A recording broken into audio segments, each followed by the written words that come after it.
E aí, gente? Hoje vamos continuar com a análise de cargas em circuitos trifásicos, partindo de uma recapitulação, uma revisão do que nós já fizemos juntos nos encontros anteriores. Também vamos tentar trazer aqui formas para resolver aquelas dificuldades dos exercícios finais do nosso encontro síncrono passado. Vocês estão lembrados que a gente estava lá no Sócrates? Eu dei uma acelerada para chegar no assunto que eu queria discutir, mas não resolvi. Vocês estão lembrados daquilo?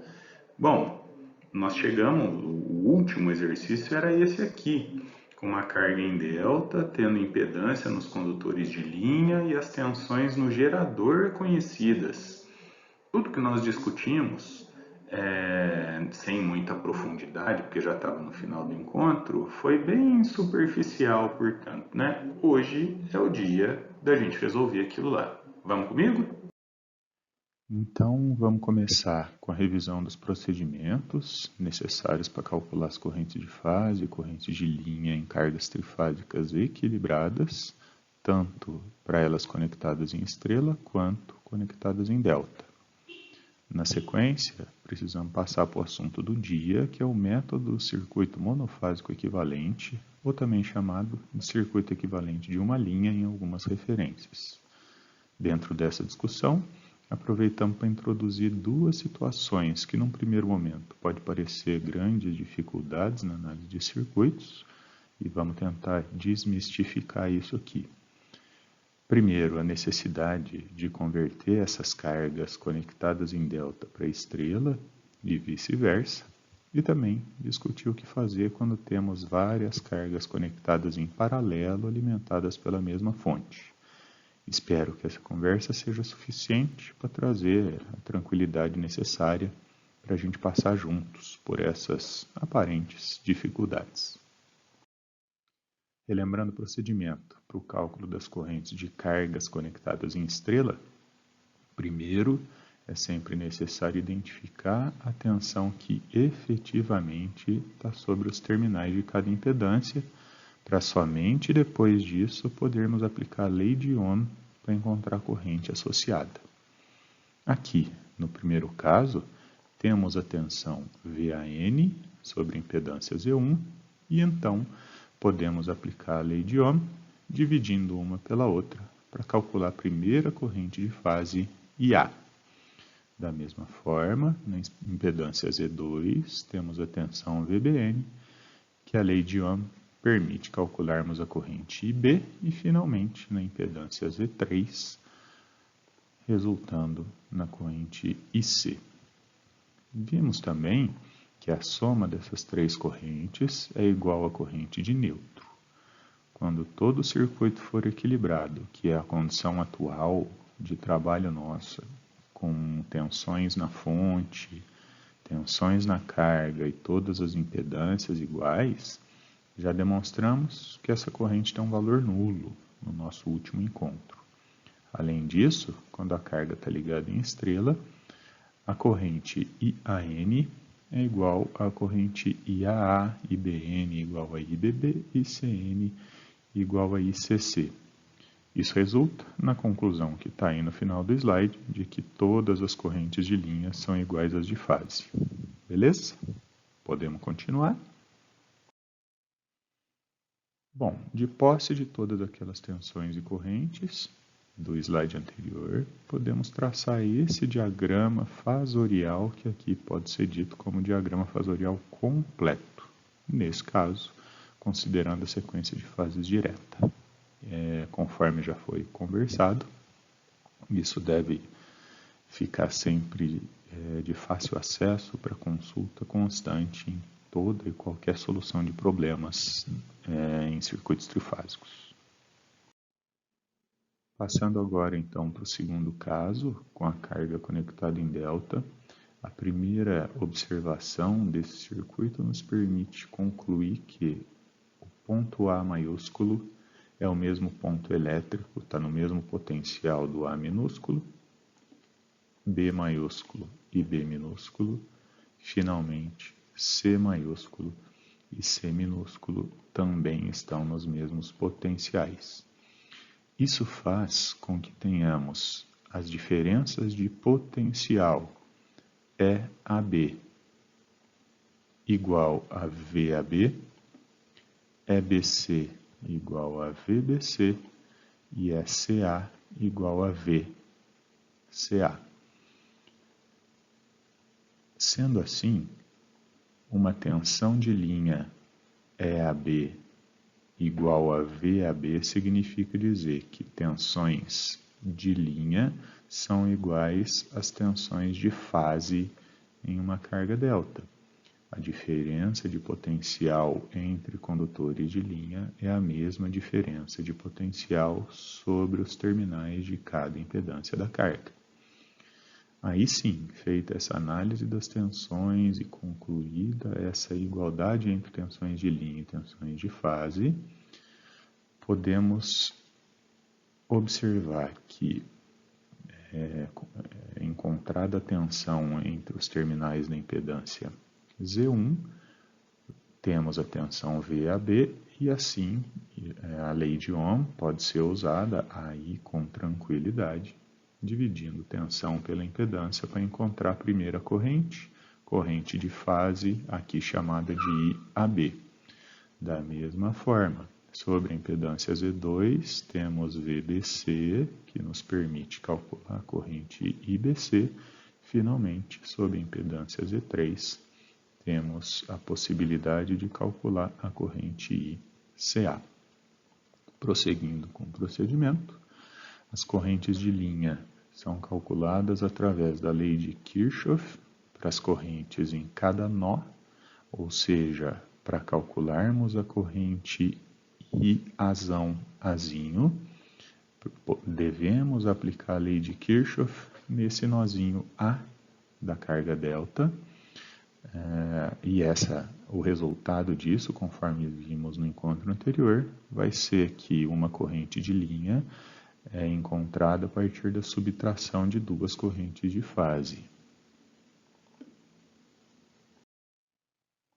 Trabalhando então com circuitos equilibrados e simétricos, como é o nosso caso, a análise fasorial discutida no nosso último encontro virtual mostrou que a corrente de linha Iazão-Azinho vai ter o seu módulo raiz de 3 vezes maior do que a corrente de fase IAB e ainda uma defasagem de 30 graus com relação a ela, que pode ser para mais ou para menos, dependendo da sequência de fases. Da mesma forma, IBzão, Bzinho, comparado com IBC, e Czão, Czinho, comparado com ICA. Nesse exemplo, consideramos apenas a sequência de fases direta e assim a defasagem é sempre de menos 30 graus. Para a sequência de fases inversas, seria mais 30 graus nessas três equações, conforme vimos no último encontro, beleza?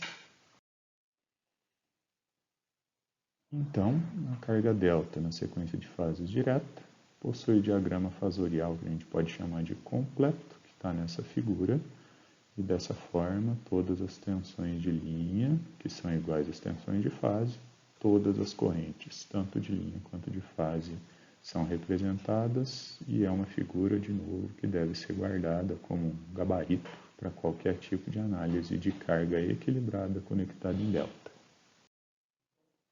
Então, para sintetizar o procedimento utilizado até agora para a solução de circuitos equilibrados, o que nós temos feito é começar pela identificação das tensões de fase na carga. Caso o enunciado não traga essas tensões diretamente fornecidas, precisamos calcular com base nos conceitos do capítulo 1. Em seguida, dividimos cada uma dessas tensões de fase pela impedância correspondente, para assim aplicar corretamente a lei de Ohm, calculando as três correntes de fase. E com esse cálculo é possível perceber que as três correntes de fase vão ter o mesmo módulo e uma defasagem de 120 graus umas das outras. Como terceiro passo, calculamos com essas correntes de fase as correntes de linha, onde Se tivermos a carga conectada em estrela, as correntes de linha são iguais às correntes de fase, então uma carga em estrela, ou temos a relação definida no encontro anterior para as cargas delta, onde as correntes de linha vão ter raiz de 3 vezes o módulo das correntes de fase e uma diferença de 30 graus para mais ou para menos, dependendo da sequência de fases. Essa, então, relação para as cargas em delta. Da mesma forma, essas correntes de linha, tanto para a estrela quanto para a delta. Na estrela, teremos 3 correntes de linha iguais em módulo e defasadas de 120 graus. No delta, 3 correntes de linha iguais em módulo, defasadas de 120 graus entre si. Com tudo isso, é possível finalizar a análise construindo o diagrama fasorial completo para cada situação. Iniciando o tratamento de solução desses circuitos trifásicos equilibrados conectados em estrela, tentando utilizar esse novo método do monofásico equivalente, vamos calcular primeiro, por exemplo, a corrente IA, utilizando a lei de Ohm após a identificação da tensão de fase sobre a impedância Z1. Conforme vimos anteriormente, só aplicar a lei de Ohm depois de identificada a tensão correta. Encontramos essa corrente desejada para a fase A e não vamos repetir mais 2 vezes para a fase B e para a fase C o mesmo cálculo. Vamos só utilizar o conhecimento do slide anterior que dizia que as correntes de fase são iguais em módulo e defasadas de 120 graus e com isso vamos encontrar IBN e ICN. Primeiro, IBN mantém o módulo do IAN, então não tem constante nenhuma multiplicando o módulo, só é aplicada uma defasagem de menos 120 graus, porque estamos analisando aqui sequência de fases direta, então, mesmo módulo do IAN, 120 graus de atraso com relação ao IAN para a sequência direta, e esse sinalzinho de menos seria substituído por um sinal de mais, ou seja, a IBN estaria avançado com relação ao IAN caso estivéssemos na sequência de fases inversa. De forma análoga, ICN pode ser adiantado de 120 graus com relação ao IAN, ou atrasado de 120 graus com relação ao IBN, adotando a mesma sequência de fases direta. Caso o problema exija a sequência de fases inversa, só trocarmos esses sinais, atrasando IAN de 120 graus para encontrar o ICN e adiantando o IBN de 120 graus para encontrar o mesmo ICN. Com isso, acabamos de fazer a análise do circuito trifásico, restringindo os cálculos apenas à fase A e podendo, da mesma forma, determinar todas as grandezas do diagrama fasorial completo.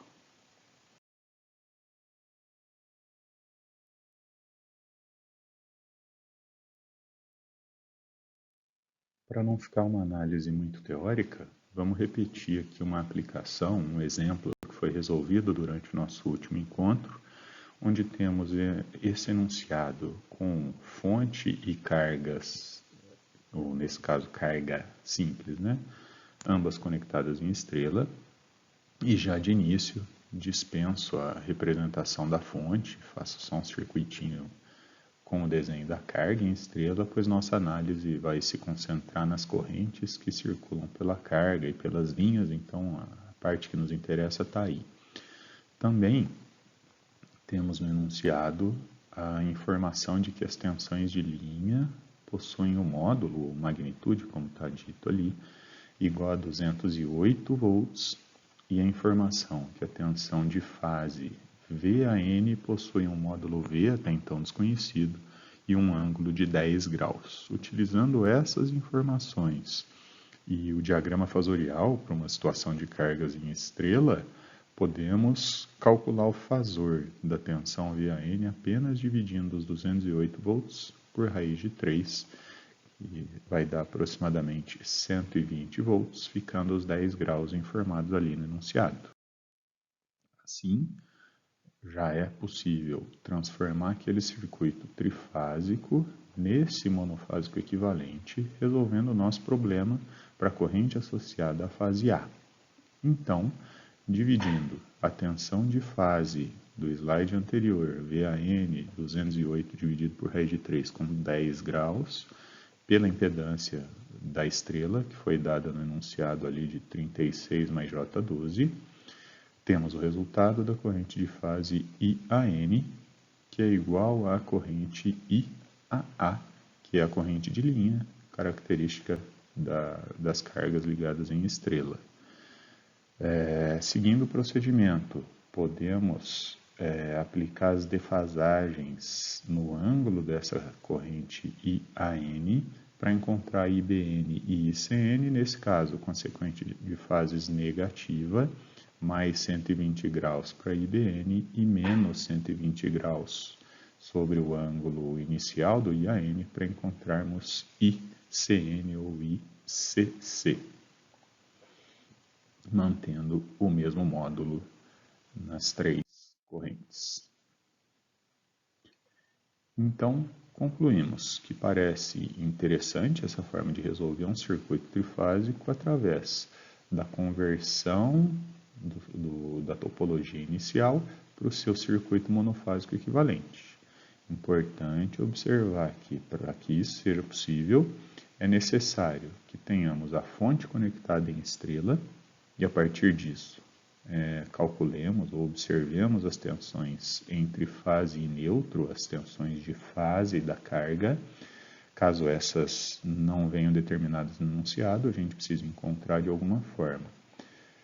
Também, para que os módulos das correntes sejam mantidos e apareça só como diferença entre as correntes de cada fase, uma defasagem de 120 graus entre elas, é obrigatório que a carga também seja conectada em estrela e seja perfeitamente equilibrada. Bom, mas e quando o nosso circuito não obedece essas duas condições? Por exemplo, nesse caso, onde tanto a fonte quanto a carga estão conectados em delta, as duas exigências não são satisfeitas. Como que a gente faz para aplicar o método do circuito monofásico equivalente? Bom, quanto à conexão da fonte, as relações entre tensões de fase e tensões de linha estudadas no capítulo 1 podem e devem ser utilizadas, mesmo sabendo que na fonte conectada em delta não existem tensões entre fase e neutro. Usando aquelas relações, é como se estivéssemos convertendo a fonte de delta para estrela. É importante ter bastante atenção com a sequência de fases nessa conversão. Se lembram disso, né? Se ainda ficou alguma dúvida nessas relações, influência da sequência de fases, vale sempre dar uma olhada lá naquele material daquele capítulo 1 para recordar e fico à disposição para ajudar sempre que necessário. Bom, a mesma necessidade de conversão de fonte que vimos para converter a fonte de delta para estrela também vai aparecer na carga, ou seja, precisamos também convertê-la de delta para estrela. Para não tomar nenhum tempo muito grande de vocês, com a dedução dessa conversão, apresento aqui essa fórmula muito simples como caminho para a conversão de uma carga equilibrada que inicialmente está em delta, para passar essa carga para a estrela, para convertê-la em estrela, basta que façamos a divisão dessa impedância por 3, impacto somente no módulo, mantendo o ângulo desse vetor de impedância, desse número complexo da impedância em delta. Logicamente, se precisarmos fazer a conversão oposta de uma carga inicialmente em estrela passar para delta, basta que multipliquemos por 3 a carga em estrela para encontrar a correspondente carga equivalente conectada em delta. Demonstrações existem das mais variadas formas nas nossas referências, fiquem à vontade para iniciar as buscas por essa demonstração para aqueles que estiverem interessados, ok? Bom, mais uma vez, buscando no último encontro virtual um exemplo resolvido lá naquele encontro para aplicarmos esse método, começamos pela conversão da carga que está em delta para a sua carga equivalente em estrela, simplesmente dividindo o módulo por 3. Então, se tínhamos 50 ohms com menos 35 graus, dividimos o módulo por 3, mantendo o ângulo. Para completar esse modelo do circuito monofásico, precisamos agora converter a fonte para a estrela, utilizando a tensão VCB, que foi fornecida no enunciado. Como fizemos na última oportunidade, também volto a sugerir que façamos uma troca de VCB por VBC, para que aquelas fórmulas deduzidas no primeiro capítulo possam ser utilizadas com tranquilidade. Todos devem se lembrar, para fazer essa troca de índices ou de subíndices, nesse caso, né, basta provocarmos uma defasagem de 180 graus, ou para mais ou para menos, naqueles 60 graus originais da tensão VCB. Na sequência, convertemos essa tensão que está entre duas fases, né, uma tensão de linha do circuito, para uma tensão fase neutro. Nesse caso, a partir do VBC, seu par correspondente à tensão VBN, dividindo o módulo por raiz de 3 e aplicando a defasagem de mais ou menos 30 graus de acordo com a sequência de fases, convertendo dessa forma uma fonte inicialmente em delta, agora para estrela. Temos então um circuito monofásico equivalente à fase B do circuito original, que após a sua conversão para uma situação estrela na fonte, estrela na carga. Sendo assim, podemos resolvê-lo da mesma forma que o exercício anterior, dividindo essa tensão VBN pela impedância da carga convertida para a estrela, dando esse resultado, 762 menos 55 graus, e aplicando a defasagem referente à sequência de fases para encontrar as outras duas correntes de linha.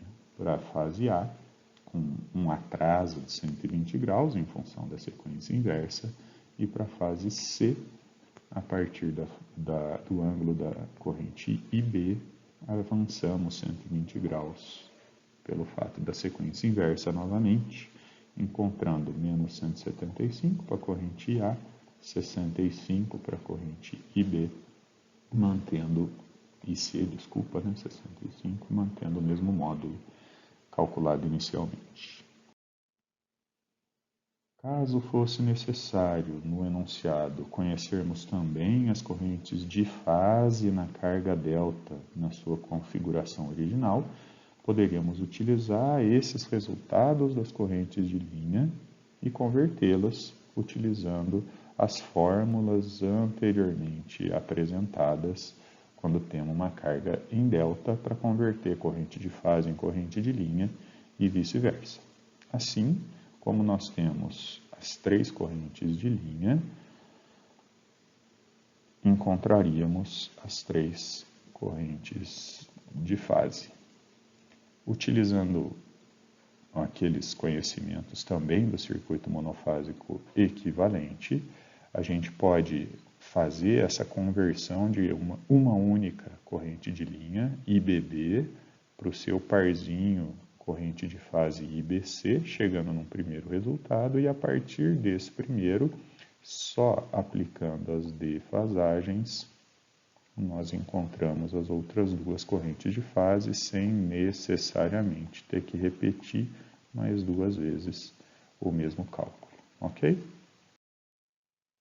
Agora, chegamos numa segunda situação que pode parecer uma nova dificuldade. Normalmente, a gente encontra situações onde uma mesma fonte alimenta várias cargas em paralelo. Aqui, vamos tratar com uma situação com duas cargas, mas vamos ver que é possível seguir, repetir, replicar esse método para quantas cargas tivermos sem limite. Basta tratarmos o problema por partes, 2 a 2, ou da forma que a gente achar mais conveniente. O que é necessário, então, relembrando o que é necessário para aplicarmos o método, todos devem se lembrar de um slide recentemente apresentado, que é a necessidade de converter a fonte, caso ela não esteja conectada em estrela, ou caso não seja conhecida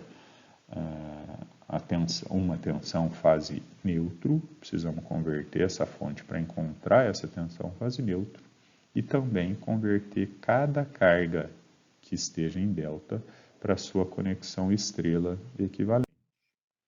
Ficamos então com o circuito monofásico equivalente associado a essa situação de duas cargas em paralelo, alimentadas pela mesma fonte, com esse desenho, essa representação do jeito que está aí. Nesse circuito, fonte com uma tensão fase neutro, determinada a partir da tensão entre fases dada no enunciado, primeira carga, primeira impedância associada à primeira carga que era conectada em delta, então esse Z1 precisa ser convertido para estrela, Z1 sobre 3, e o Z2, que já era conectado em estrela, exatamente o mesmo valor original, duas em paralelo, mesma diferença de potencial entre A e N para essas duas impedâncias. E nesse novo circuito, agora um circuito monofásico equivalente à fase A do circuito original, todas as leis, todos os teoremas que nós estudamos em circuitos monofásicos podem ser trazidas para a solução disso aqui. Quais são? Leis de Kirchhoff, tanto para tensão quanto para corrente, teorema de Thevenin, Norton, Nodal, Malha, qualquer uma daquelas teorias podem ser trazidas para cá e, bom, na minha opinião, facilita a gente resolver um circuito monofásico no lugar desse circuito trifásico que em algumas situações pode ser mais complicado de enxergarmos as conexões, as tensões de fase e assim por diante. Bom, com esse circuito então, com toda a conversa que tivemos para chegar nesse modelo, e agora sabendo que podemos usar todas as leis e teoremas dos circuitos monofásicos, os próximos enroscos que vão aparecer aqui podem ficar menos complicados do que ficariam no circuito trifásico com certeza. Por exemplo, caso tenhamos impedância nos condutores de linha, chegamos numa situação onde tensão da fonte é diferente da tensão nas impedâncias. O que fazer num caso desses? No circuito trifásico poderia ficar complicado, mas aqui no monofásico, uma malha do lado esquerdo, uma malha do lado direito, está feita a nossa solução. Outra possibilidade, podemos determinar a impedância equivalente entre as duas cargas, devolvendo o problema para um formato já conhecido, onde agora o Z1 é um Z equivalente. Não podemos deixar de observar que, nesse caso, aquela corrente de linha, corrente total fornecida pela fonte, é a mesma corrente circulando por todos os componentes do circuito, configurando uma situação onde a impedância de linha está em série com a impedância equivalente das cargas. Se estão em série, podem ser somadas e agrupadas numa única impedância vista pela fonte. Pronto, voltamos de novo no modelo inicial de única impedância alimentada pela fonte, conforme já foi resolvido aqui anteriormente, e desse jeito nós sabemos como calcular a corrente total fornecida pela fonte. Conhecida agora, calculada essa corrente total, podemos utilizar o procedimento de divisão de corrente entre as duas impedâncias originais. Bom, então se voltamos ao modelo inicial, e aqui nós sabemos como calcular a corrente total fornecida pela fonte, porque tem uma fonte alimentando uma única impedância. Conhecendo essa corrente total, voltamos ao problema inicial, à topologia inicial, onde essa corrente total se divide numa parcela que passa pela impedância Z1 dividido por 3, né? E outra parcela que passa pela impedância Z2. Podemos aplicar, então, circuito divisor de corrente, de acordo com a teoria, a aplicação da lei de Kirchhoff para as correntes, que já conhecemos de circuitos monofásicos. Fica aí uma proposta de exercício para vocês trabalharem com esse caso mais completo, com um objetivo único de que aqui apareçam dificuldades, que vocês as compartilhem conosco e vamos resolver tudo junto. Não precisa me entregar esse não, tá? Dessa vez, esse fica só para treino, para que surjam dúvidas e confiram lá no Siga o que vai ser o que eu quero que vocês me entreguem, tá joia? Ficam aí as mesmas sugestões do conjunto de slides anterior, de materiais extras para consulta de vocês. Peço que façam essa consulta. Todos têm as deduções que foram resumidas aqui, tem exemplos resolvidos, tem sugestão de outros exercícios. Fiquem à vontade para consultá-lo. E por hoje é só. Até o próximo encontro.